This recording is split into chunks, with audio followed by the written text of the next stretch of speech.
Hello, welcome. On Life, we look for inspiring stories to share with you. Our guest today is a woman who gives drink to the thirsty, food to the hungry, clothes to the naked. She even pays hospital bills. Just name the problem, and Mrs. Bukola Debbie will provide a solution.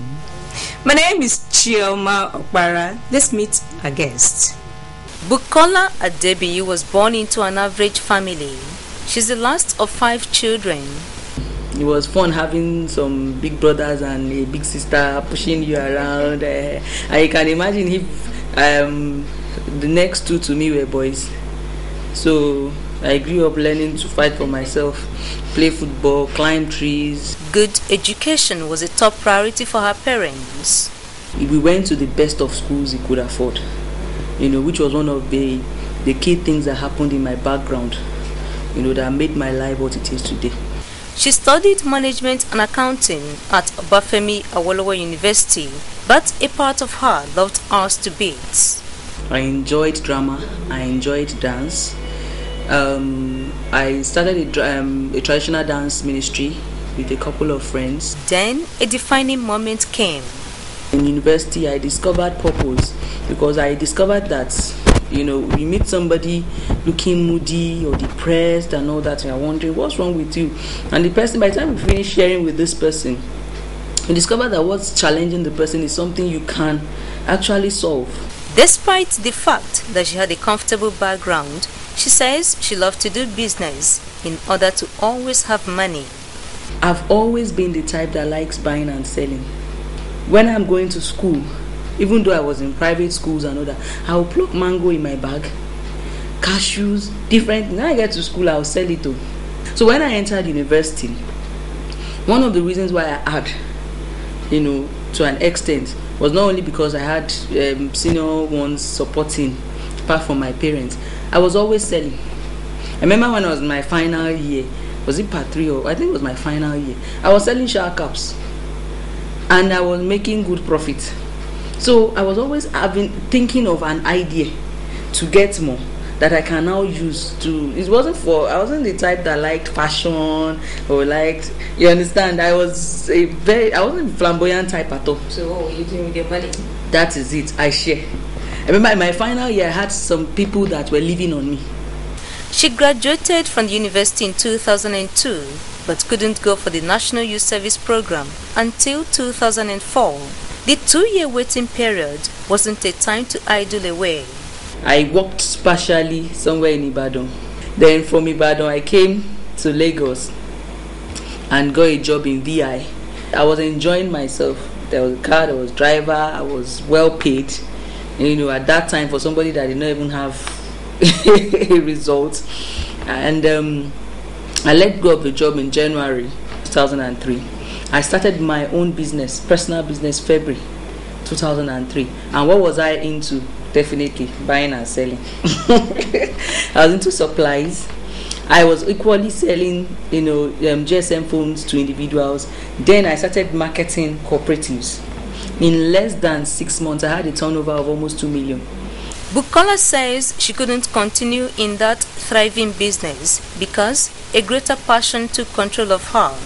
I remember a friend of mine that I was sharing with, and I was telling him that I would like to have a vision where I will even economically empower physically challenged people too, and begin to help them learn trades, bring them together in a group, help them learn trades, help them have a structure where they can have exhibition, this and that. I always had very big visions for humanitarian service. I got the vision of jacking, I think September, and we started fully by October of 2003. So I'd already run jacking from October all the way to the next year, August, before I went for NYSC in September.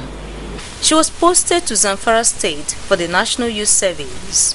Whilst there, she did not hide her humanitarian service side. Even from NYSC, from the camp, I already started, grooming people, coppers, telling them about jacking and what we just do, helping people, touching lives. So I had people that started coming together, we're holding meetings. Bukola's primary place of assignment was Babakura local government area, but she started a non-governmental organization in Gusau, the state capital. I called it Samaritan Club there. And what were we doing? Brought together a group of coppers, right? I can't remember what I sold then. I think I sold bookmarks also. Used it to raise funds. Came up with the idea that, okay, the hospital in Bakura was always dirty. So we're able to raise like 12,000 plus from those bookmarks that were sold. And I'd started jacking also, because Bakura was like in the center of Gusau and Sokoto State. So I started jacking also in Sokoto State. And I always travel off and on, maybe on a daily basis, just go and check how the team they're doing. So from there, we raised like that 12,000, came up with a list of cleaning things that was needed, brooms, scrubbing brushes, detergent. Every CD day, we'll go to the hospital, we'll go and wash a particular, we'll just ask them which of their wards needs the most touching. There was this particular day also, mobilized coppers along with the club members. We made zobo drink and some snacks, mobilized people to go to the borehole, went to clean up the whole place. There's always stagnant water. We removed everything, made the water and the environment conducive and healthy, hygienic for people, which was a fantastic thing. So by the time I was through with my NYSC, then I handed over the club to Zamfara State NYSC and moved on, so that they could. And I understand that till date they are still called Samaritan Club. So probably very few people will know the history that it actually belongs to jacking. Youth service over, she left for Lagos with a clear idea of her next line of action. Friends rallied round her when she shared her idea with them. I shared with a friend of mine. I was holding a house fellowship in their house then, and she told me that her mom had a shop right in front of their house that she's not been using, that probably I should talk to her. And being a house fellowship leader then, it was easy for me to, because she's like my mom too. So I went to meet her. Mommy, this is what I plan to do. So she gave me her space. So I shared with some other friends, about 7 of us, and they came together and assisted me to move the things in the shop into the BQ. She needed money to run the outfit, and her business acumen was awakened. She borrowed 45,000 naira from her father to start a bookmark business. He never knew I was starting at HU. He thought it was my usual business I was starting all over. So I borrowed the 45,000 from him, and that was how we made plenty of the bookmarks. And we started selling, just myself and one other girl. She was in last with them. At first, she waited for the money to accumulate, but in a second thought, decided to give out the little she made from time to time. The first place that we supported was Old People's Home at Onike. Gradually, individuals started knowing, and they started approaching us, and we went into the aspect of individual support. Soon after, a major disaster happened in her neighborhood. 2 to 3 years after we were there was a fire disaster in Iwayad. About 97 families were affected. The whole street was burnt down. And when I was told, I went there, I said, God, where will we start from? Started inviting them down to our office.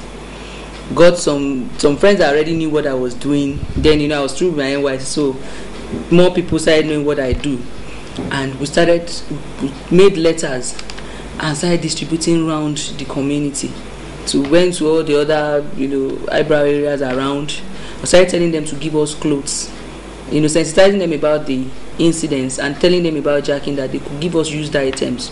For complete 3 months, we had heaps of clothes in front of our office. People just come, pick.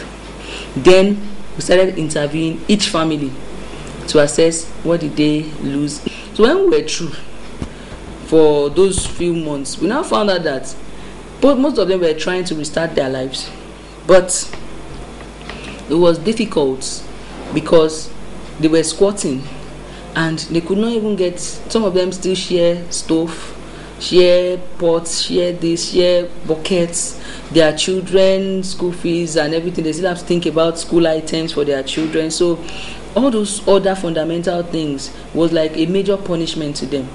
So we just agreed within us that, okay, Why don't we see how we can work around giving each family a storage drum, a 60-liter storage drum, a brand new kerosene stove, 25-liter jerry can, 6 plates, 6 spoons, 6 cups, a turning stick, 2 cooking spoons, then 2 pots, then what else do we give them? Then I think just basically, those stuffs like that. That sorted out, more people got interested in what she was doing and started supporting her. From the first person that did, we'll collect your data, your name, your phone number, your email, your address, and we're putting together the database. Every month end, we'll do one small e-newsletter, send it to them, tell them what we did in that month. So gradually, people started picking interest. The program she started in Zamfara grew in leaps and bounds. I remember there was a flood disaster in Zamfara State too, when their dam broke, and we were informed that quite a number of villages were wiped out and they were in camps. We went with a J5 load of clothes I followed the bus to myself, from Lagos all the way to Zamfara State to go and give them in the camp.